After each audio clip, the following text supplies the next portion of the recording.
Okay, so now that we've talked a bit about the basics of creating a web page, now we're going to be looking at how we can have different types of text within our script. So we're going to start, as we always do, with saving it as a HTML file. So I'm going to call this one p and h.html.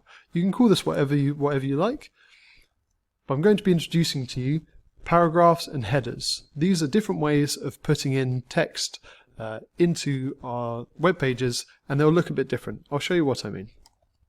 So I'm going to, now that I've saved it as a HTML file, I'm going to type in HTML, and then Atom's going to set all that up for me. So as the title, I'm just going to call it paragraphs and headers, just for fun. So as I was saying, we put all of our content into the body of our script here. So we're going to start off with paragraphs. Now, as we were talking about before, we have all these different tags. So these are the basic ones. We have the head and the /head. So that indicates what all of the content that we're going to have in the head. Now, in the body, this is where we have to start producing our tags and writing in what's going to fit in here.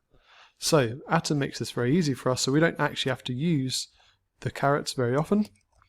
We can just type in, for paragraphs, we just put in P, and we press enter. As you can see, it's already created these tags for us. So P stands for paragraph, and this is very helpful. Just to state, you can write it free text where you don't actually put it in between the P tags, but it's much more useful to do so. So I highly recommend you use the P tags whenever you're wanting to create just some basic text. So I'm going to put, hi there, this is paragraph 1. As you can see, it's created the opening tag here and the closing tag here. And then I'm going to create another one. This is the second para. I'm just going to call it para. Okay, so it's called p and h.html. So I'm going to open that up. As you can see, what's nicely happened here is that it separated it onto two separate lines. So those are the basic paragraphs that we can use. Just remember P for paragraph. But sometimes we also want to have like headlines, like we want to have titles and subtitles actually within our page. So what we can use for this are headers. And for headers, as you can imagine, we had P for paragraphs, so what's headers going to be? It's going to be H. Now, as you can see, when I've put in H, we've actually got a number of different options here. It's not that we just have one heading, we can actually have heading 1, heading 2, heading 3.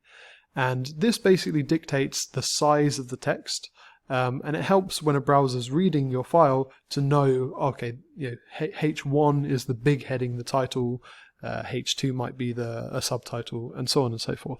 So just to illustrate what I mean here, I'm going to put a heading first. So with these carets, you have the H1 and then /H1. This is opening it and closing it, and in between those, this is where I'm going to put the content. So tutorial for paragraphs. So that's our H1. Now, just to show you what another one might look like, I'm going to use a H3. So this is going to still be bigger than the paragraph text, but it's going to be smaller than the H1. H1 is the largest. As the numbers increase, it gets smaller. So here is a good pointer. I'm going to save it.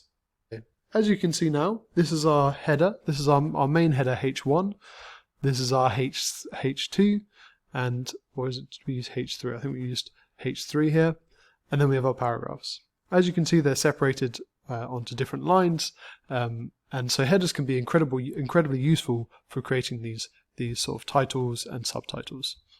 So that's everything for paragraphs and headers. What I recommend you do now is just by yourself, try to create a basic HTML file like we've done before, and then create a basic paragraph. Save that, check it out yourself, make sure it's working, and then try and add some headers and play around with it. Like I've said before, it's really important to get as practical as you can as soon as you can in this course. So give it a try yourself. The steps that I've mentioned, create the basic HTML file, and try and add some of these tags yourself for paragraphs and see how you get on. So best of luck, and I'll see you in the next lecture.